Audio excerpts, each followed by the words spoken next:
Buenas noches. Espero que hayan tenido una feliz Semana Santa en compañía de sus familias. Vamos a continuar entonces con el contenido programático de nuestra asignatura Derecho Civil General y Personas.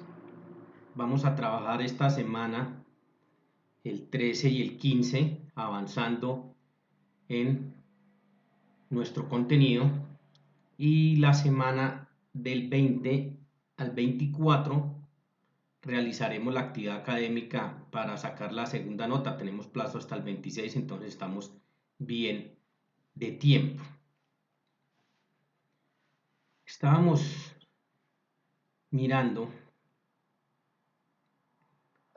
nosotros los atributos de la personalidad y habíamos quedado en el domicilio y habíamos terminado con el domicilio. Procedemos y hoy entonces vamos a terminar con los dos atributos de la personalidad que nos faltan, que son el patrimonio y la capacidad. Sobre el patrimonio, ¿qué tenemos como concepto?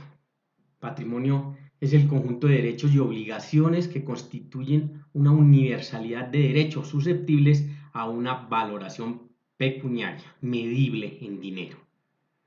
El patrimonio está constituido por un conjunto de relaciones jurídicas de contenido económico y puede definirse también como, otro concepto sería, el conjunto de derechos y obligaciones que tienen carácter económico, son susceptibles de ser valorados en dineros y aptos para la satisfacción de necesidades de índole económica. También podría ser el conjunto de derechos aptos para la satisfacción de necesidades económicas de los cuales es titular una persona. Cualquiera de esos tres conceptos nos ubican perfectamente entonces en el esquema de patrimonio. ¿Cuáles son los criterios sobre el patrimonio? O lo que bien podríamos decir, sus características. Se dice el patrimonio es uno y único. Únicamente la persona tiene patrimonio, es atribuible solo a las personas, por eso es un atributo de la personalidad. Es inherente a la persona, no a los bienes. Toda persona tiene un patrimonio. El patrimonio solo contiene derechos pecuniarios. Desarrollemos estos criterios. Los derechos personales o de crédito son los que solo pueden reclamarse de ciertas personas que, por un hecho suyo o por la sola disposición de la ley, han contraído obligaciones correlativas. De ellos nacen las obligaciones personales. Es en ejercicio de esos derechos personales todo el tema de los contratos en el cual se establecen obligaciones correlativas.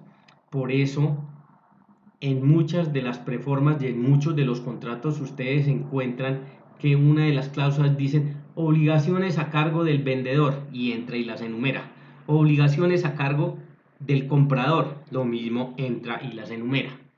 Entonces son obligaciones de carácter personal. Un contrato de arrendamiento. Entonces encontramos también las cláusulas correspondientes y dice obligaciones en cabeza del arrendador y entra taxativamente a numerarlas. Y asimismo obligaciones en cabeza del arrendatario.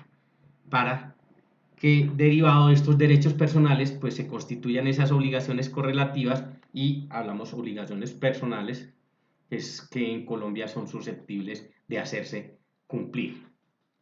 De ahí que el derecho personal es la relación jurídica en virtud de la cual una persona llama acreedor tiene la facultad o poder de exigir de otra, que se llama deudor, el derecho de dar, hacer o no hacer una cosa. Entonces, derivado, lo que digamos ese derecho personal, habilita en Colombia la posibilidad de lo que se llama ejecución, poder ejecutar. ¿Cuáles son los elementos para que sea posible instaurar una acción ejecutiva? Primero, la existencia de una obligación. Segundo, como consecuencia de la existencia de esa obligación, entonces se establece un acreedor y un deudor, el extremo acreedor y el extremo deudor. Y tercer elemento, el incumplimiento probado de esa obligación correlativa que no se cumplió por parte del deudor. Aquí es específico porque estamos determinando el acreedor y el deudor. Y de ahí entonces surgen las obligaciones que se pueden colar vía ejecutiva, que son obligaciones de dar, obligaciones de hacer u obligaciones de no hacer. Dentro de las obligaciones de hacer, y lo tendrán en cuenta ustedes para cuando estén viendo su tema específico de obligaciones, ¿cuáles son las obligaciones de dar? Entonces, las obligaciones de dar se subdividen a la vez en tres. Obligaciones de dar sumas de dinero, que es la más común, un préstamo vía una letra de cambio, un cheque, un pagaré. Obligación de dar sumas de dinero. Obligaciones de género o especie. Entonces ahí tendremos que entrar a determinar la especie, sería lo macro, no se especifica las características puntuales del producto, sino se refieren a la generalidad, de ahí su nombre género. Entonces, hablemos cargas de café. Esa sería una obligación de dar, el cual una persona se compromete a dar esas cargas de café, sin especificación, obligación de género. Y obligación de especie sería ya en ese mismo ejemplo que estamos dando de la obligación de dar, pero en especie, las características puntuales. Ya no simplemente se habla de cargas de café, sino se habla que esas cargas de café tienen que cumplir unos requisitos, por ejemplo, que sean tipo exportación. Y ustedes saben y conocen que hay unos estándares mundiales para la comercialización de productos. Por lo tanto, el producto tipo exportación tiene que cumplir con esas características. Entonces ahí se estaría detallando con lujo de detalles la especie. Hoy en Colombia, pues las más comunes son las obligaciones de dar sumas de dinero, porque las otras obligaciones a veces presentan una complejidad para el tema de prueba, sobre todo las de género, ¿no? Que son tan amplias. Las obligaciones de hacer, entonces ahí implica la disposición del deudor cumplir haciendo algo, que es lo que contrata. Por ejemplo, pintar un apartamento. Esa es una obligación de hacer. Entonces, en el contrato se establece que para el caso nuestro, el acreedor sería la persona quien contrata a, el deudor pasaría a ser el pintor, este ejemplo. Y ahí se está comprometiendo a una obligación de hacer. ¿Hacer qué? Pintar ese apartamento. Y también las cláusulas correlativas a todas las características de cómo lo debe hacer. Y las otras son las obligaciones de no hacer. Por ejemplo, se comprometen en un condominio a no construir más de 2 o 3 pisos porque puede dañarle la vista a los otros copropietarios, y entonces en ese caso, vea que le está diciendo, listo, aquí es susceptible de que se construyan casas o apartamentos hasta de 2 plantas, no superiores a esas, y ahí se constituye entonces esa obligación. ¿Cómo se cumple la obligación de no hacer? Es fácil, haciendo, pero hay la acción ejecutiva para obligarlo a que deshaga eso que hizo. ¿Por qué? Porque se haya comprometido a no hacerlo. Y el derecho real, volvemos al tema de real, aquí aparece otra vez el tema de real. Saben que si ustedes siempre que les hablen de real o derechos reales se está haciendo mención a los bienes, ya sean muebles o inmuebles. Derecho real es el que tenemos sobre una cosa sin respecto a determinada persona. Miren que aquí ya no se mira la persona, aquí ya se mira la cosa, que es el bien. Es la relación entre una persona y una cosa, en virtud de la cual esta cosa se encuentra total o parcialmente bajo el poder de la persona sin necesidad de otra persona. Todo el régimen de los bienes, que es lo que pasan a ver en el ramo sustantivo ya a partir del otro semestre. Bienes y clasificación de esos bienes. Eso es o tiene que ver con los derechos reales. ¿Cuáles son los característicos del patrimonio personalidad? Entonces, el patrimonio es una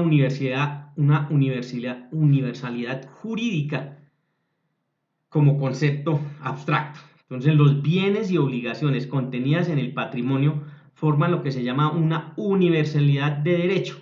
Miren que son tanto obligaciones como bienes, obligaciones contenidas a título personal y bienes que hace alusión a los derechos reales. Esos forman una universalidad de derecho. Esto significa que el patrimonio constituye una unidad abstracta distinta de los derechos y obligaciones, o sea, sin importar derechos u obligaciones, van a ser una unidad que lo compone. Obviamente este patrimonio puede cambiar, disminuir, desaparecer enteramente, y no así el patrimonio que queda siempre el mismo durante la vida de la persona, como persona. En cuanto al régimen de obligaciones y de bienes, pues saben ustedes que es susceptible de cambio. Pero el patrimonio queda siempre el mismo durante la vida de la persona. El patrimonio es una universalidad jurídica ligada a la persona. Lo decíamos dentro de sus características, ¿no? De esta característica serían 3 principios. Uno, que sería la explicación, digámoslo así, de esa característica que ya vimos. Solo las personas pueden tener un patrimonio. Las personas son los seres capaces de ser sujetos activos y pasivos de derechos, solo y únicamente las personas. Lo veremos en el próximo atributo con el régimen de la capacidad. Entonces, primer principio. El segundo, toda persona tiene necesariamente un patrimonio. Una persona puede poseer muy pocas cosas, no tener derechos en ninguna especie o tener nada más que deudas, sin embargo tiene un patrimonio, pues esto no significa riqueza. A veces se tiene esa mala concepción. Y el tercer principio es que una persona no puede tener más de un patrimonio. Como es una unidad, es una universalidad, el patrimonio es uno como la persona. Todos los derechos y obligaciones forman esa masa única. Y siendo el patrimonio un atributo de la personalidad, toda persona tiene necesariamente un patrimonio, que es único, indivisible e intransmisible. Distinto es el ejercicio de los derechos reales y de las obligaciones. El patrimonio comprende solo derechos pecuniarios. Lo decíamos en los 3 conceptos de distintos doctrinantes que vimos, que tiene una implicación pecuniaria, tiene que ser susceptible de medirse, de cuantificarse. Entonces el patrimonio siempre está integrado por relaciones cuyos términos objetivos son valores o valorables en dinero, cuantificables. De ahí que se trata de relaciones jurídicas de donde nacen derechos y obligaciones de contenido económico. Contenido económico que son actas para satisfacer las necesidades económicas. A esto le podemos agregar a fin de identificar esos derechos y obligaciones como constituyentes del patrimonio, el que deben tener valor de cambio o un valor de uso susceptible a ser expresado en dinero. Siempre un valor sin importar cuál, de cambio o simplemente valor susceptible de expresarse en dinero. El sexto atributo de la personalidad, la capacidad. ¿Qué tenemos como concepto en torno a este atributo? Es la aptitud o suficiencia para alguna cosa. Capacidad legal es la aptitud para ser sujeto de derechos y obligaciones. La incapacidad, por el contrario, es la carencia de condiciones físicas, psíquicas o legales para determinada actuación en la sociedad. Entonces nos ubicamos ahí en ese atributo, capacidad.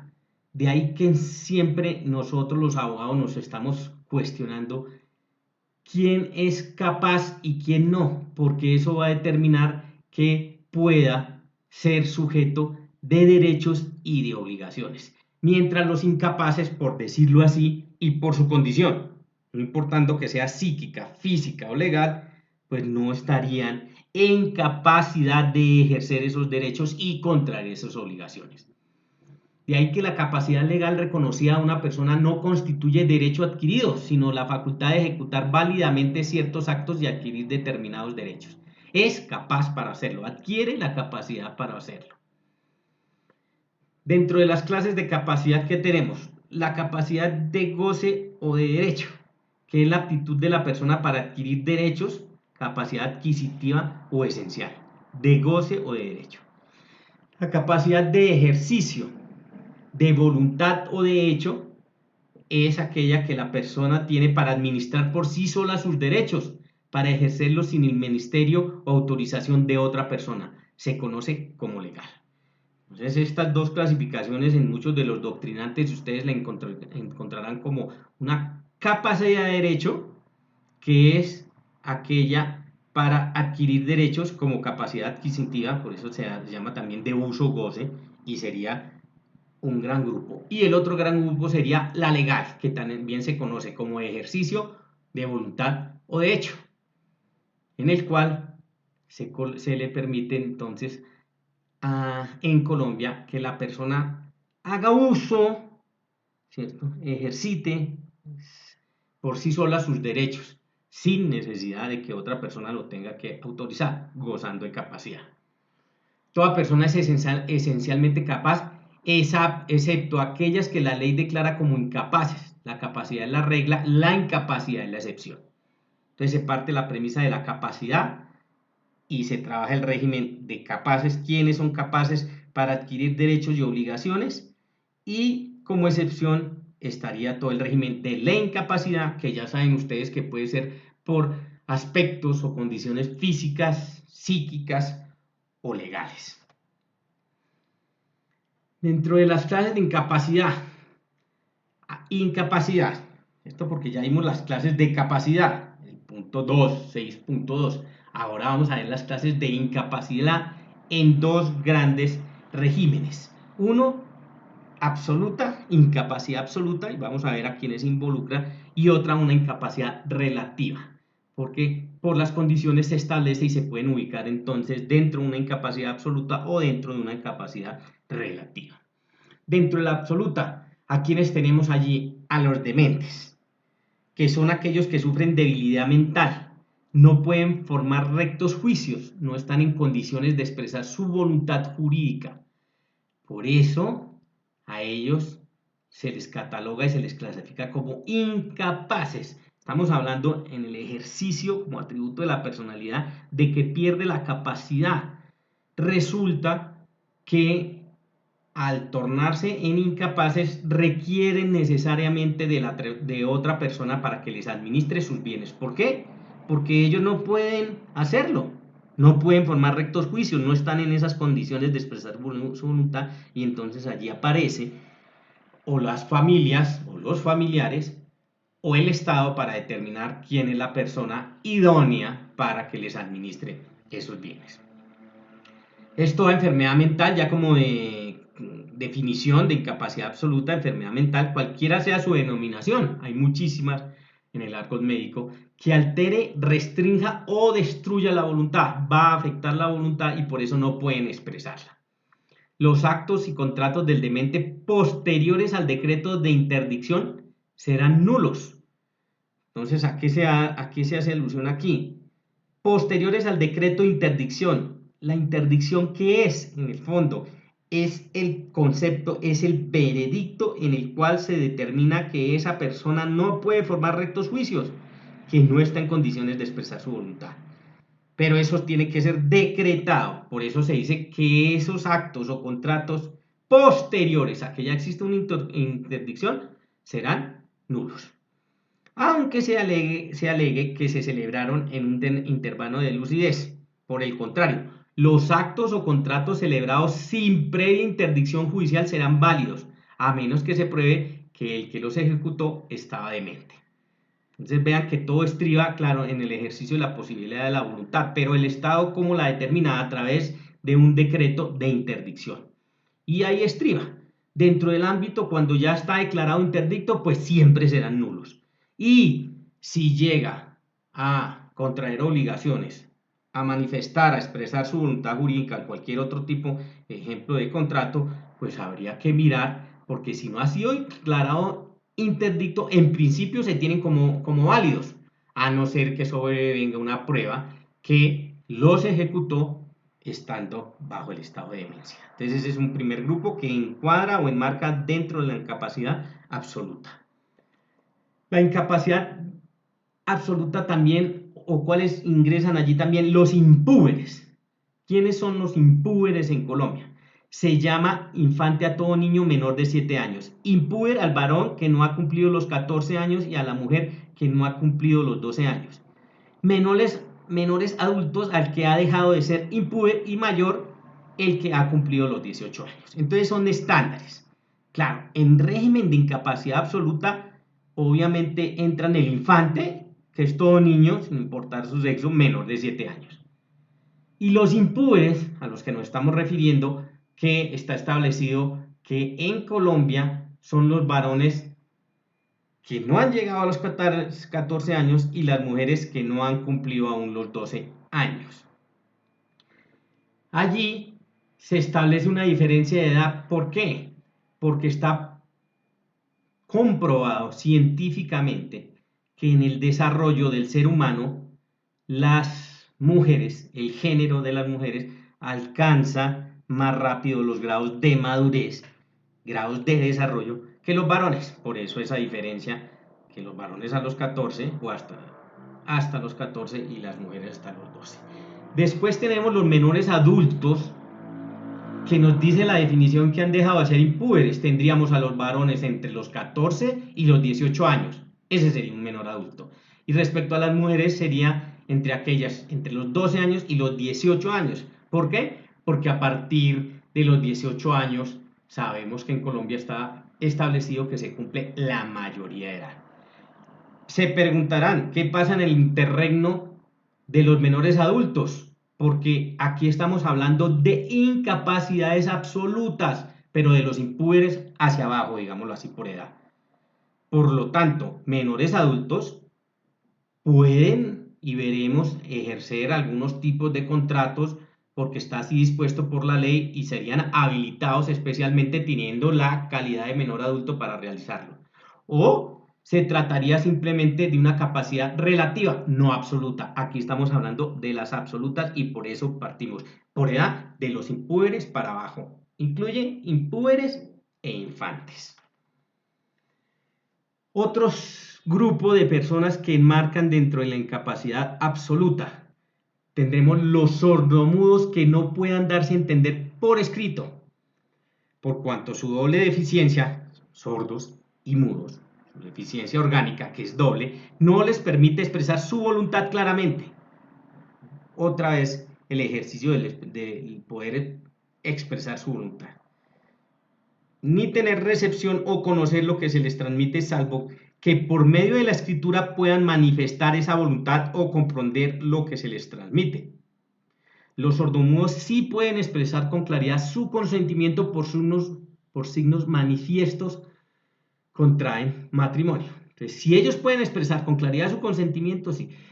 ¿Cómo hay que entender este grupo de personas dentro del ámbito de la incapacidad absoluta?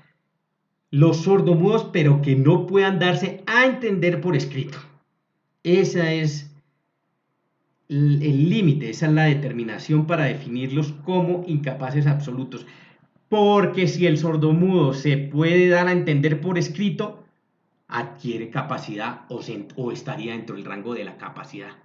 Es aquellos que no puedan darse a entender, hoy ni siquiera por escrito, es más amplio el concepto, no puedan darse a entender por ningún medio. De resto, si puede de alguna manera expresar su voluntad claramente, entonces su consentimiento por signos manifiestos podrán, por ejemplo, contraer matrimonio. El otro gran grupo o clasificación de la incapacidad relativa, de la incapacidad en general. Vimos ya la absoluta, ahora vamos a ver la relativa. Entonces entramos aquí, los menores adultos, hombres mayores de 14 y mujeres mayores de 12 años, pero menores de 18, bajo estas excepciones. Por eso decimos que es relativa. No se pueden catalogar de incapaces absolutos, sino hay que mirar el régimen de incapacidad de estas personas por su edad, a ver cuándo enmarcan dentro de la relativa. Las excepciones, ¿cuáles serían? La primera, habilitación de edad. En general, la figura de la habilitación, habilitarlos para contraer obligaciones. Entonces, es un privilegio concedido a un menor para que pueda ejecutar todos los actos y contraer todas las obligaciones de que son capaces todos los mayores, excepto aquellos actos, contratos o obligaciones de que una ley expresamente lo declare incapaz. Si el legislador así lo determina, pues no habrá la posibilidad de hacerlo. Pero miren que la habilitación de la edad, y por eso los deja dentro del margen de la relativa, porque siendo los mayores 14, hombres mayores de 14 y mujeres mayores de 12, pueden obtener la habilitación de la edad para contraer obligaciones de las que son capaces todos los mayores en Colombia. Privilegio porque es un beneficio o gracia por la cual un menor adulto es considerado como mayor de 18 años, como plenamente capaz para el ejercicio de sus derechos. De eso se trata. Excepciones a los menores habilitados. Entonces, con todo y eso, no se puede habilitar para los siguientes eventos. No pueden ser tutores o curadores, o sea, no pueden ser administradores o protectores de otras personas, de los bienes de otras personas. No pueden ser albaceas del menor. No puede ser ejecutor de las disposiciones de un testador. Entonces, no puede ser albacea de un menor, no puede estar a cargo de un menor. Ahí estaría inhabilitado y estaría dentro de una incapacidad absoluta. No puede ser ejecutor de las disposiciones de un testador. En Colombia está permitido y también lo verán, conocerán que se puede hacer testamento. Esa posibilidad de hacer testamento no puede contener una cláusula donde se deje a un adulto menor como ejecutor de las disposiciones que están dentro de ese mismo testamento. Estaría viciado de nulidad. ¿Por qué? Porque estaríamos frente a una incapacidad de carácter absoluto. No puede vender o gravar sus bienes inmuebles. Vender o grabar, vender o enajenar bienes inmuebles. Para esto requiere de una autorización expresa de un juez vía sentencia. Tiene que adelantarse un proceso de jurisdicción voluntaria para que él pueda tener el permiso. Nos estamos refiriendo a los menores adultos para poder enajenar los bienes inmuebles.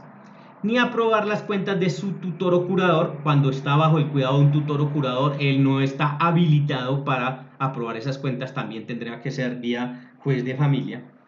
No puede adoptar, no puede constituirse en adoptante. No puede renunciar a la prescripción de acciones inmobiliarias. No está facultado para alegar la prescripción. Por lo tanto, no estaría legitimado en la causa para este tipo de garantías. Otro grupo de personas que están dentro del régimen de las incapacidades relativas, los dilapidadores o disipadores. ¿Estas personas quiénes son? Son aquellos que malgastan los bienes o al esparcirlos o desvanecerlos en cosas inútiles o caprichosas.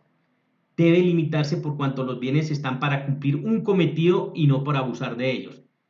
Ejemplo, personas que por cualquier tipo de vicio empiezan a hacer uso y a malgastar los bienes para adquirir, ejemplo, ese tipo de bienes para consumo y cumplir con su o dar gusto a sus vicios, como el alcohólico, como la persona que consume habitualmente sustancias alucinógenas, en fin. También aquellas personas como los apostadores. No está permitido y tendría el estatus de dilapidador o disipador aquella persona que compromete sus bienes en el juego de manera que deja sin protección a su familia. Hay que verlo en contexto, ¿no? Porque tiene que comprometer el bienestar de la familia. El pródigo o disipador debe haber sido puesto en interdicción judicial. Vuelve el tema de la interdicción judicial. Mire que tiene que ser decretada la interdicción judicial. También se adelantará un proceso y se dispondrá. Esta persona tiene el estatus de dilapidador o disipador, por lo tanto no tiene la capacidad para contraer obligaciones, ni ejercer ni expresar su voluntad. Se le nombra una persona que le administre los bienes. Entonces, haber sido puesto en interdicción judicial, pues si no han sido declarados interdictos, sus actos tienen eficacia jurídica. Colocados en interdicción recibirán un curador legítimo o un dativo. Entonces eso, el curador, ya sea legítimo o dativo, establece es la persona que le va a ayudar a administrar los bienes, pero acuérdense, tiene que haberse decretado una interdicción judicial. Un juez de la República es el que tiene que decir, esta persona tiene el estatus de dilapidador y disipador. Sería un incapaz relativo. Y los particulares que consiste en la prohibición que la ley ha impuesto a ciertas personas para ejecutar ciertos actos. Prohibición para el guardador para comprar los bienes del pupilo. Miren que son eventos muy específicos, muy puntuales, en los cuales se dice por ley estaría dentro del ámbito de una incapacidad relativa. Por eso, como ejemplo, la prohibición para el guardador, ¿quién es? Guarda, quien protege, por ejemplo, un menor. A ese persona que tiene el estatus, que tiene la condición de guardador, no puede comprar los bienes de su pupilo, porque claro, se prestaría y es fácil de entender, ¿cierto? Que si él está para administrar los bienes, pues podría incurrir en deterioro de ese pupilo si se le habilitara, por ejemplo, la posibilidad de comprar los bienes del pupilo. Por eso entonces enmarca dentro de la incapacidad relativa. De ahí entonces que hemos evacuado este capítulo de los atributos de la personalidad. Ya tienen ahí ustedes dispuesto, son 6 los atributos de la personalidad, los hemos mirado uno a uno. Por lo tanto, entonces, con esta conferencia evacuamos la sesión del lunes 13 de abril de 2020 en cuanto a nuestro programa de Derecho Civil General y Personas.